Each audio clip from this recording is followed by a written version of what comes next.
कहाँ है तू भैरवनाथ? इतना सुनते ही गांव वालों का गला सूख गया। उनके चेहरे सफेद पड़ गए। इससे पहले वो कुछ समझ पाते, फिर से वही आवाज गूंजी, कहाँ है तू भैरवनाथ? और इतना कहते ही वह युवती फिर से बेसुध होकर गिर पड़ी और थोड़ी देर बाद जब उसे होश आया तो वो सामान्य हो गई थी। पर ऐसा पहली बार नहीं हुआ था।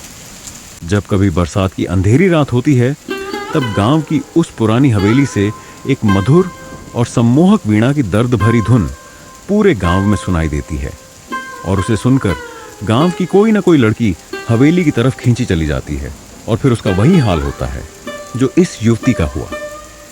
आज फिर अंधेरी बरसात की रात थी। चारों ओर बस सन्नाटा पसरा था और हर बरसात की रात की तरह आज भी उस वीरान हवेली के ऊपर वाले कमरे से एक दर्द भरी वीणा की धुन पूरे गांव में गूंज रही थी।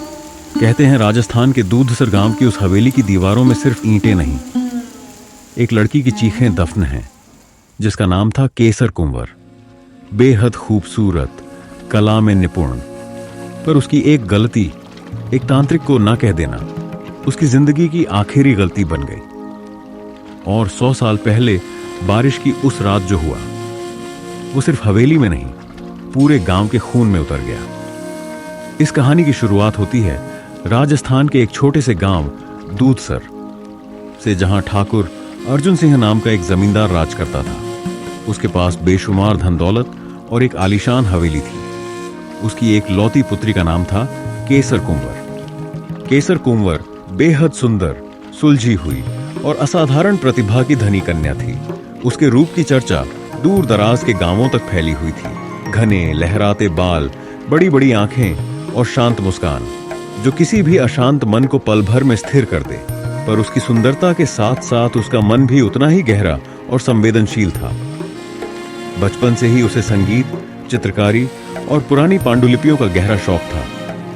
वह प्राचीन मंदिरों की दीवारों पर उकेरी गई मूर्तियों को देखकर घंटों तक उनकी कहानियां करती रहती और अपनी डायरी में उन्हें चित्रित करती। उसकी वीणा से निकली रागिनी जब हवेली के आंगन में गूंजती तो लगता जैसे हवाओं में भी ठहराव आ गया हो। गायन के साथ साथ उसे सितार और पखावज बजाना भी आता था। लेकिन एक दिन गांव में एक नया ओझा आया, भैरवनाथ। लंबा कद, घनी जटाएं, गले में भारी रुद्रमाला और आंखों में एक अजीब चमक। बाहर से देखने पर वह एक सामान्य साधु जैसा ही लगता था, पर उसके भीतर बसता था अंधकार जिसकी गहराई को कोई नहीं समझ सका। वह वास्तव में एक शक्तिशाली काला तांत्रिक था जो दुर्भावनाओं और तंत्र बलि के लिए प्रसिद्ध था। कहा जाता था कि उसने कई जंगलों में तांत्रिक साधनाएं की थी और अघोरियों के बीच से लौटा था। भैरवनाथ ने पहली बार जब केसर कुंवर को मंदिर के पास देखा तो उसके चेहरे पर एक विचित्र मुस्कान तैर गई और वह केसर के चेहरे पर मंत्रमुग्ध हो गया। केसर का सौंदर्य उसके दिलों दिमाग पर छा गया और उसने किसी भी तरह उसे पाने की जिद अपने मन में ठान ली। और इसके लिए भैरवनाथ ने धीरे धीरे हवेली के आसपास आना जाना शुरू कर दिया। वह गांव के भोले भाले लोगों को अपने झूठे चमत्कार दिखाकर उन्हें प्रभावित करता और सब उसे साक्षात शिव का अवतार मानने लगे। ठाकुर अर्जुन सिंह भी उससे प्रभावित हो गए और उसे हवेली में बुलाने लगे। पर केसर को उसकी आंखों में कुछ ऐसा दिखता जो दूसरों को नजर नहीं आता। एक घिनौना लालच, एक काली दृष्टि जो उसकी आत्मा को भेद जाती थी। केसर ने अपने पिता को चेताया, बाबा, ये साधु नहीं लगता है, इसके पीछे कुछ और है।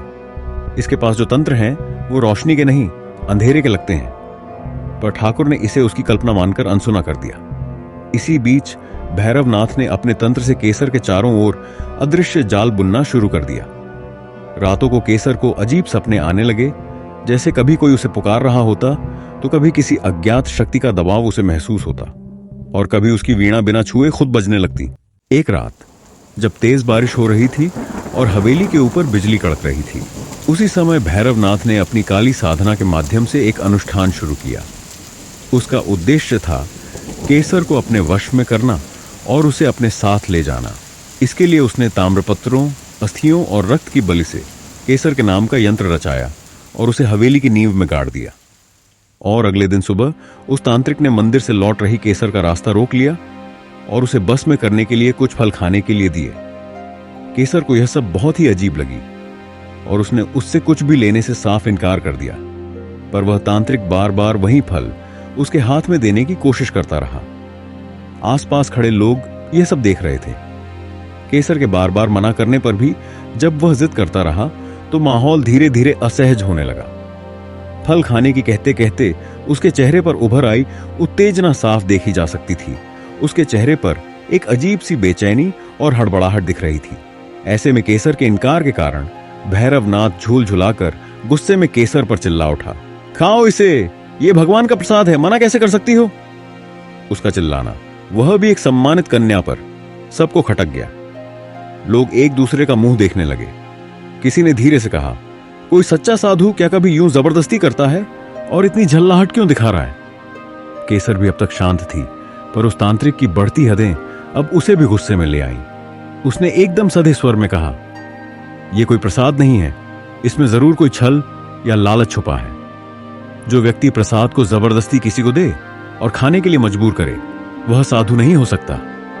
और इतना कहकर उसने वह फल जमीन पर फेंक दिया। गांव के लोग अब खुलकर बोलने लगे। एक बुजुर्ग आगे आया और बोला, सही कह रही है केसर, हमने आज तक किसी साधु को इतने क्रोध में किसी को प्रसाद देते नहीं देखा। यह जरूर कोई ढोंगी है और जरूर कोई गलत इरादा रखता है। एक अन्य किसान बोला, इतना गुस्सा, किसी कन्या को जबरदस्ती प्रसाद खिलाना, यह कौन सा धर्म है इसका।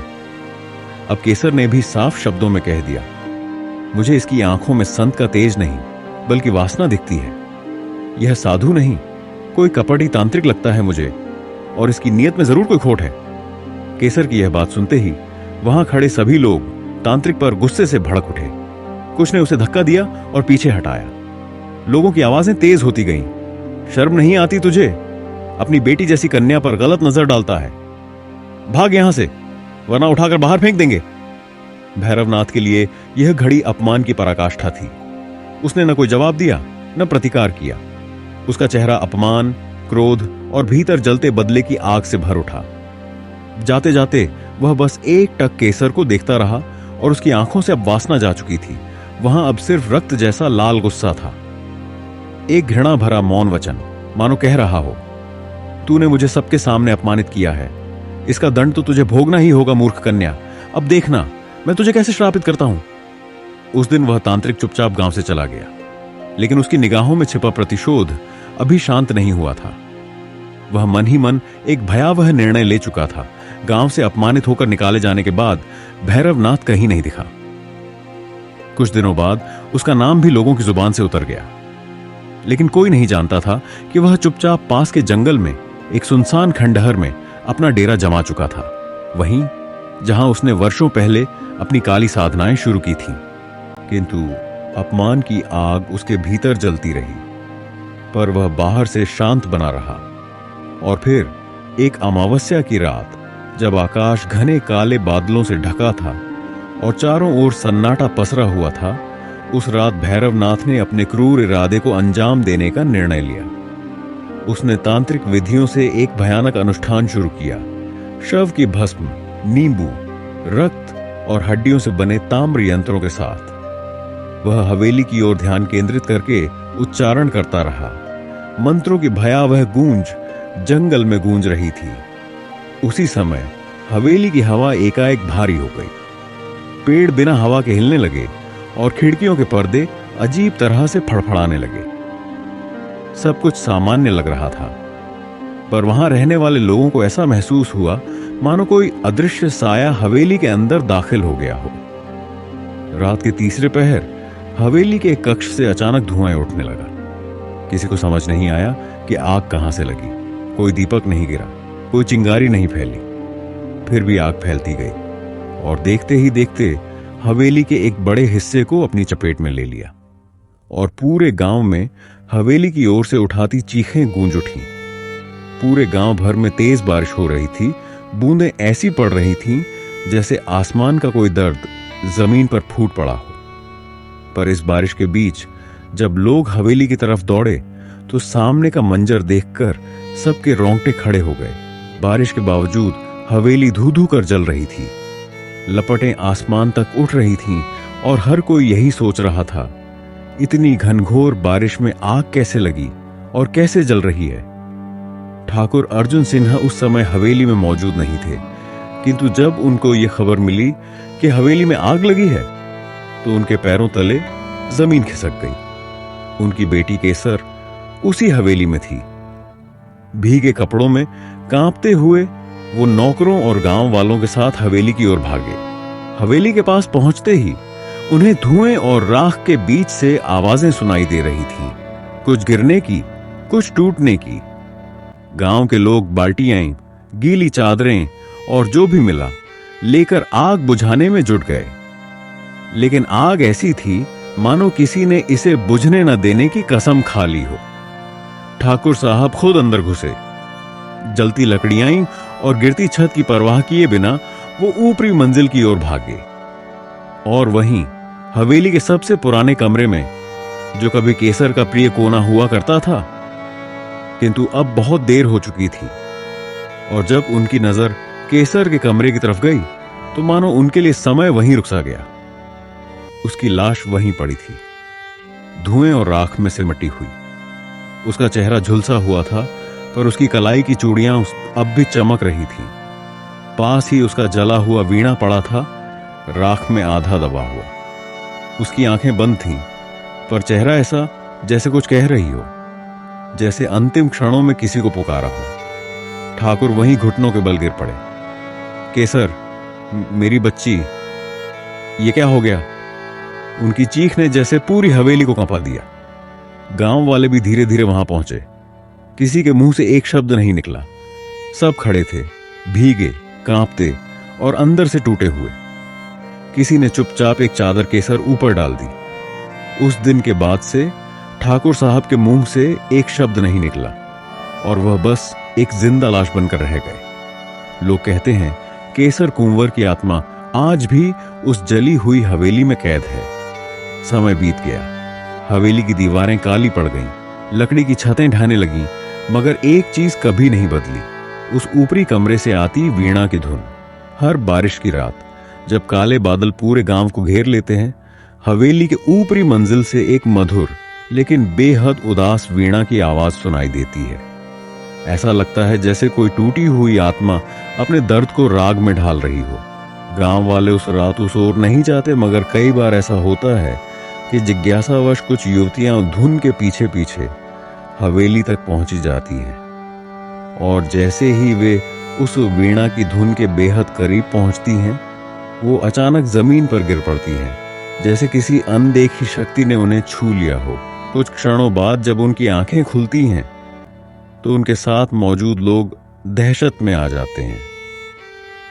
उनके चेहरे पर वही गंभीर करुणा, वही तेज लाल डोरे वाली आंखें, और उनकी आवाज अब उनकी नहीं, केसर कुंवर की होती है। वो कांपती हुई आवाज जब निकलती है तो पूरा गांव ठहर जाता है। कहां है तू, भैरवनाथ? ये शब्द कोई क्रोध में नहीं कहता। ये सवाल किसी शिकायती राग की तरह हवा में तैरता है, अधूरा, टूटा हुआ। फिर कुछ ही क्षणों में वो युवतियां सामान्य हो जाती हैं। उन्हें कुछ याद नहीं रहता, मगर गांव वाले जानते हैं ये उसकी आत्मा है, जो आज भी तांत्रिक भैरव को ढूंढ रही है। अपनी अधूरी कहानी पूरी करने के लिए गांव वालों का कहना है उस रात की आग में सिर्फ हवेली नहीं जली थी।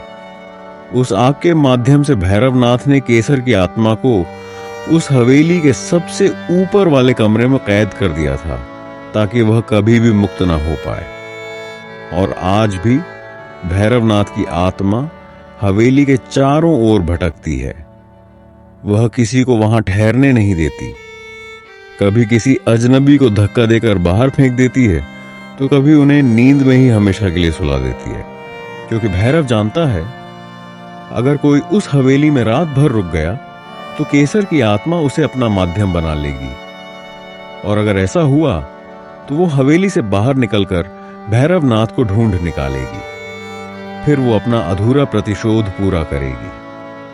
और दूसरी तरफ केसर कुंवर की आत्मा, जो अब भी पूर्णिमा की रात हर कोने से बस एक ही नाम पुकारती है, कहां है तू, भैरवनाथ? पर गांव के लोग कहते हैं एक दिन कोई तो होगा जो रुक जाएगा और वही बनेगा केसर के बदले का जरिया। दोस्तों, आपको ये कहानी कैसी लगी? अच्छी लगी हो तो इस वीडियो को लाइक करें और हमारे चैनल को सब्सक्राइब करें। हर हर महादेव।